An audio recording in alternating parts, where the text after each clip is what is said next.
All right, let's just get this out of the way once and for all. One of the biggest problems I see in at clinics, when I do a clinic and I have people there that are people that I don't know what level they're at or where they're at with their horses. What I'm going to do is have everybody get their horse out. So it makes it real easy for me to stand there and address the crowd and assess what I have for horses and horse handlers so that I can see what's going on. But here's a problem that I see all the time that I have to address, and I end up spending so much time at clinics. It's not that it's a waste of time, but people always want to get onto the exciting stuff and more knowledgeable stuff. But if you don't have these certain little things out of the way, meaning one, I always say catching is your most important thing. So evidently, if you're at the clinic, you caught your horse, at least physically anyways, and you got him in the trail and you got him there. Okay, so you're there now. But now let's pretend the camera is the clinician and it's me talking and addressing everybody that's there. Well, what happens is this right here. The horse is eating grass and it runs out of grass. It starts pulling the human over there. And okay, so now all of a sudden I've lost your attention. You're at a clinic, you can't learn anything if you're always over here trying to address your horse. And this is what I have to, because the person's paying good money to find some information out from me, but what are they doing? Their mind is over here. So if your mind is over there and it's not over there, you're not learning what I'm teaching you. So I have to go through this. And this is what I'm going to show you, how people address this issue. And they address it the way humans do. If you start thinking more like a horse and have the opportunity to watch a herd of horses, a good herd of horses that has a lead mare in it, 4 or 5 horses, a couple mares, a couple geldings, that has a good social status, is out all the time. You watch, a lead mare will never ever, when did you ever see a horse go in, grab this horse by the head, and try to pull it this way? The only time a horse will go in and address that situation like that is if they want to eat that grass. So they'd send the horse off in that direction, right? Or if they wanted to, they would certainly go in and corral this horse around that way. So it would never be, you never see a horse say, hey, give me your mind over here, right?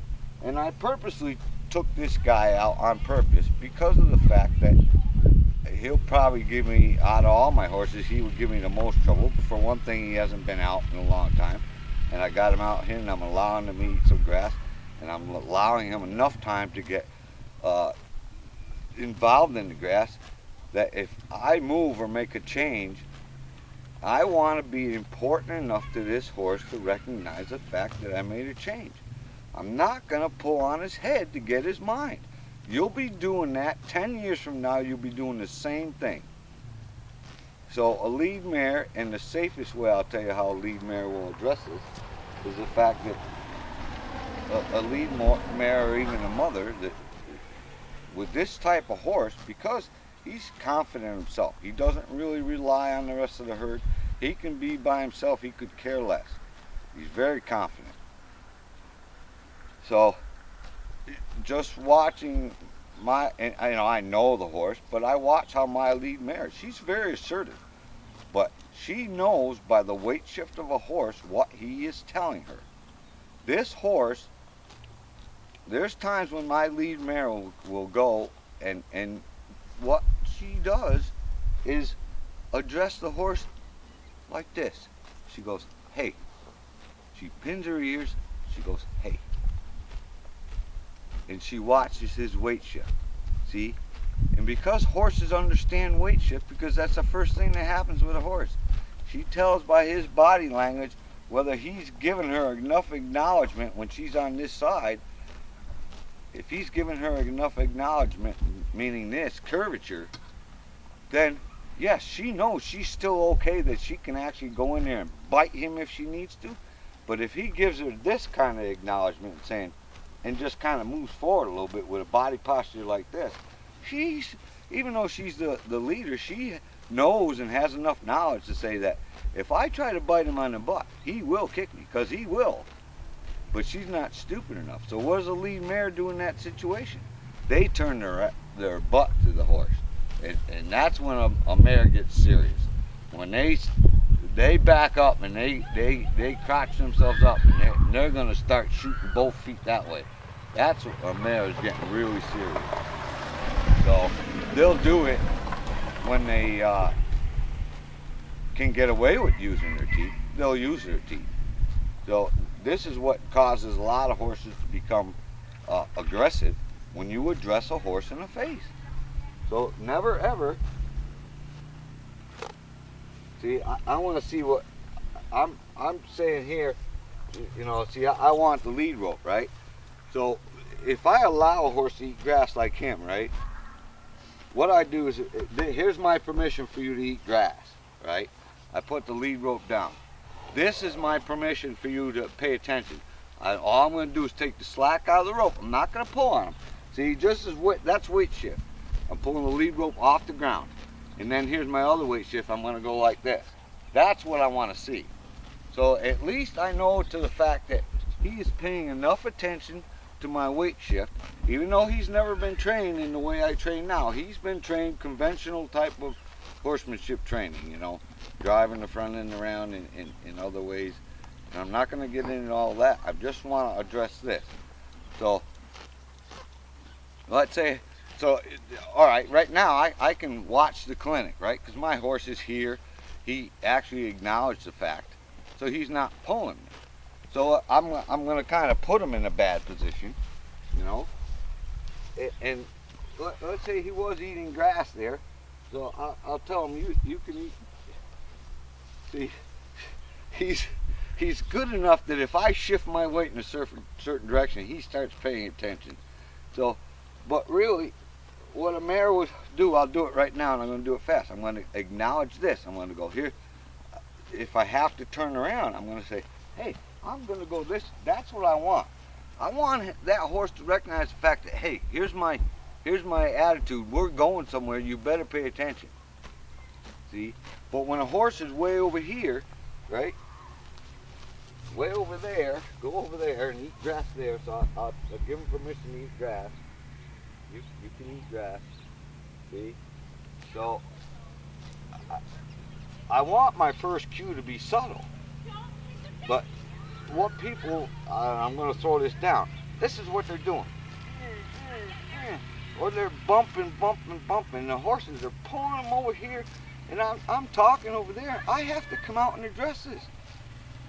And I say, let's get this out of the way. But you know how many times I do this over and over and over again? I'll waste the first 2 hours of a clinic because I got to address this person. I got to address that person. So this is what I'm talking about. If you don't understand the basics of this, how can you move on? If you keep pulling that horse's head,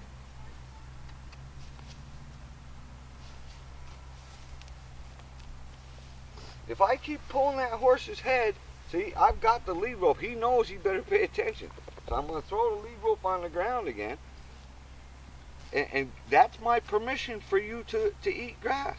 But if the clinician says, okay, we need to pay attention, let's everybody pay attention over here, I'm going to pick up my lead rope, shift my weight over here. I'm not going to pull that. If that horse is still over there eating grass, I'm going to go, hey, you need to pay attention to me. I'm going to go back here. So even if you have to, I purposely didn't take this off. See, that was almost a factor there. I gave him the opportunity.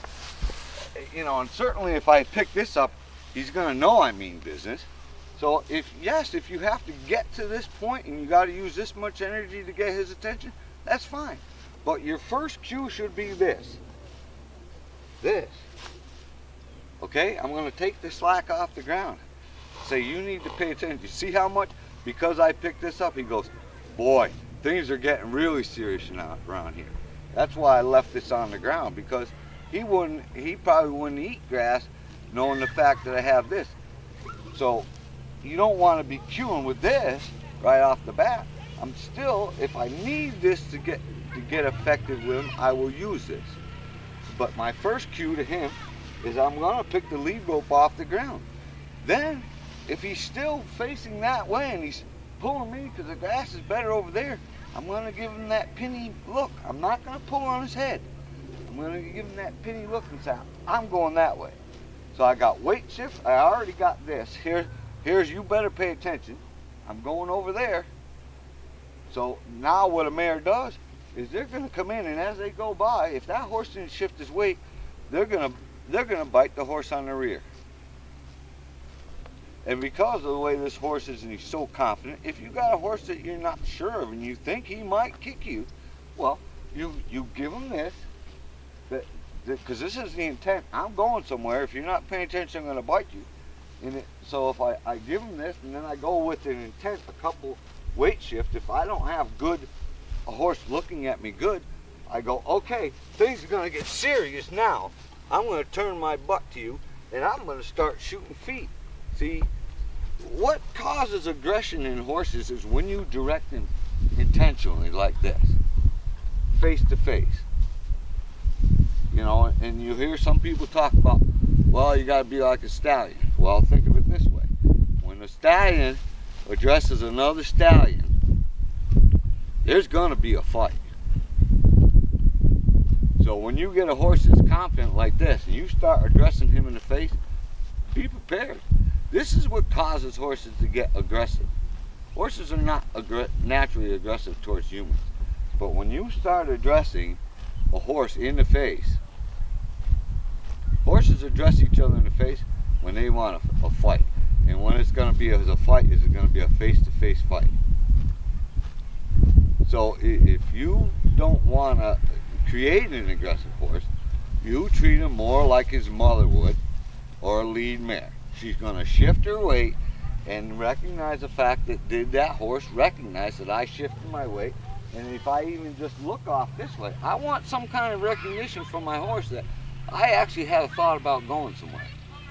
See, so even as bad as I thought he might have been, he's around me enough to know, and I'm around him enough to know that when I recognize the fact that I'm moving around my horses and they don't give me that kind of acknowledgement, see, learn to watch a lead mare or a mama and its baby.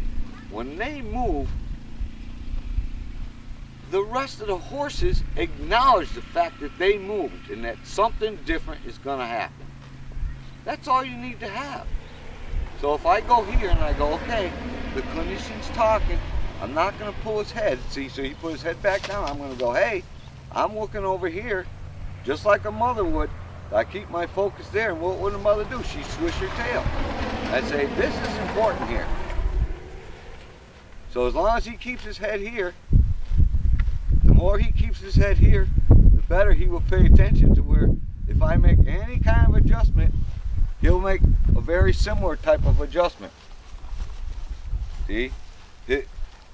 But if his mind goes back there, it won't. See, so I can come across here without bumping into my horse because he's focused on what I'm focused on. He doesn't have to be actually looking at you. He just has to have his mind over here where your mind is. That's all there is to this. Let's just get it out of the way. It's not that hard. Stop yanking and bumping on a horse's face. It causes resentment. All right, and I'll explain it. One more, just this one little last piece. Think of it this way. Forget about the horse. Let's put it in a human aspect, so maybe you can understand it better. Let's say someone wanted your attention, right? And they went, hey, whack! Whacked you off the head, right in the face, right off the bat. What would if you always did that to that person, you know what his first reaction would be when you moved? Would be this. That's avoidance. They're avoiding. So you watch and mark my words. When a horse is loose Any horse that's been trained conventionally, when you're on this side, if the horse is loose, no halter on them at all. They stand with their head tipped over that way. Any horse that's been yanked and bumped and jerked, you'll do that for 10 years. I take people's horses that they've owned for 10 years, and I address it this way. I go, I'm going somewhere. I throw some energy off of there, and I move around that horse 3 times, and I'll have better control over that horse than those people that have owned the horse for 10 years, because I don't bump them here. I'm going somewhere, and if I'm going somewhere, I'm going to go across there. See where he puts his nose? I'm going to go across there. Put your nose here. Pay attention where I'm going. That's why, see, you do this right, and you'll get rid of that problem. If you're still always hauling your horse around by the face, or always correcting by the face, you'll do that forever, and all you're going to create is a resentful horse.